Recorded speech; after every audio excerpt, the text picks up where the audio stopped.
میں جدید تعلیم کی اہمیت کے قائل لوگوں میں سے ہوں۔ میں جانتا ہوں کہ سائنس اور ٹیکنالوجی اور ماڈرن ایجوکیشن ضروری ہے، لیکن ان سائیڈ ایفیکٹ سے بچنا اس سے زیادہ ضروری۔ بڑھتے ہوئے کرائمز، یہ مرڈرز، یہ اسکیمز، یہ کرپشن، یہ اسکینڈلز، یہ کروڑوں انسانوں کے خون پسینے کی گاڑھی کمائی کو لوٹ لے جانا، اس لوٹ لینے کے نت نئے طریقے اور بڑے مہذب طریقے، اتنے خوبصورت نام رکھے جا رہے ہیں چوری اور ڈاکو کے۔ یہ پورا سسٹم روحانی اس کو ختم کر رہا ہے۔ جب سے یہ مغربی تہذیب اور نیا یہ پورا طرز حیات دنیا پر مسلط ہوا ہے، تبھی سے تو فتنہ دجال میں ہم گلے گلے پھنسے ہیں۔ فتنہ دجال کی شروعات ہی اس مادی مغربی تہذیب سے ہے۔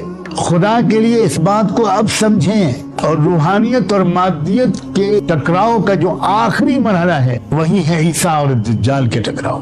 عیسیٰ علیہ السلام، کل بھی میں نے کہا تھا اور برابر دہراتا رہوں گا، اس روحانیت کے نقطۂ عروج کی ترجمانی کرنے والی شخصیت ہے، سراپا روحانیت۔ ان کا تو نام ہی روح اللہ ہے۔ اور دجال کا جو نام رکھا گیا، مجھے یہ بات بھی دوسری اور کہنی چاہیے، بھول نہ جاؤں میں۔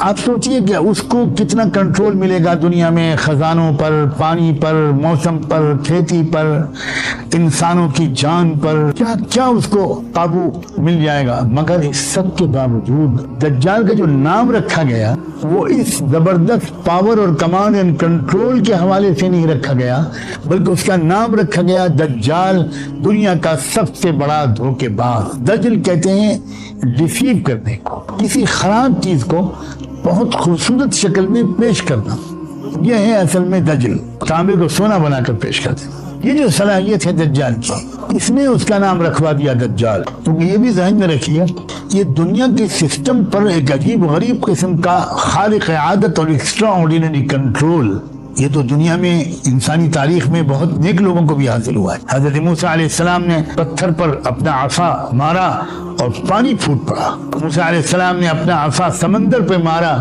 تو اس میں راستے نکل آئے، پتھر میں سے پانی اور پانی میں سے راستے۔ کیا عجیب غریب کنٹرول ہے، یہ کیا ٹیکنالوجی ہے اور کیا غیر معمولی طاقت ہے۔ سلیمان علیہ السلام کو تو پرندے بھی ان کے ماتحت تھے، ان کی بات سنتے تھے، ان کے آرڈرز کی تعمیل کرتے تھے، جنات کی پوری فوج ان کے ساتھ تھی۔ عجیب و غریب قسم کا اقتدار ان کو حاصل تھا۔ حضرت خضر، یا وہ جو شخصیت موسیٰ علیہ السلام کو ملی تھی، قرآن میں نام تو نہیں ہے خضر، روایات میں ہے، تو ان کو بھی تو بہت عجیب و غریب دانائی و بینائی ملی تھی۔ وہ کس طرح ان چیزوں کی حقیقت کو سمجھ لیتے تھے جنہیں موسیٰ علیہ السلام بھی نہیں سمجھ پاتے تھے۔ تو معلوم ہوا کہ یہ جو زبردست ٹیکنالوجی ہے اور قوت و اقتدار ہے، یہ فی نفسی کوئی بری چیز نہیں ہے۔ اس مقصد کے لیے استعمال کرنے والا استعمال کرتا ہے اس خداداد طاقت کو۔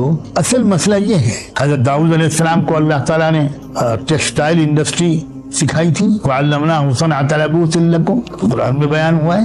اسٹیل انڈسٹری، لوہے کو قابو میں کرنا اور اس سے کام لینا، اسٹیل دنیا میں کتنی بڑی نعمت ہے، یہ بھی اللہ تعالیٰ نے نبیوں کا عطا فرمایا۔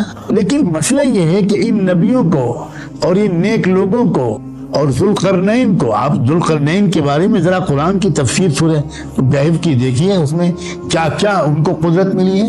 جب ذوالقرنین سے لوگوں نے کہا کہ یہ یاجوج ماجوج نامی قوم مسلسل ہم کو پریشان کرتی رہتی ہے، ان یاجوج و ماجوج مفسدون فی الارض، یہ بہت فساد پھیلاتے ہیں، فہل نجعل لک خرجا علی ان تجعل بیننا وبینہم سدا، ہمارے اور ان کے درمیان ایک بہت بڑا باندھ کھڑا کر دیجئے، دیوار کھڑی کر دیجئے، ہم آپ کو اس کا اجرت بھی دے دیں گے۔ ذوالقرنین نے جواب میں کہا تھا کہ نہیں، مجھے جو کچھ اللہ نے دیا ہے وہ سب میرے لیے کافی ہے، میں کوئی تم سے اجرت نہیں لوں گا۔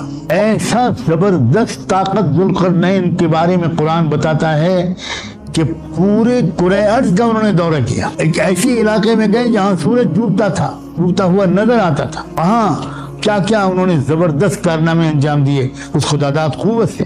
جب ہم سورہ کہف کی تفصیلی کریں گے تب انشاءاللہ ان چیزوں کی تفصیل بیان کریں۔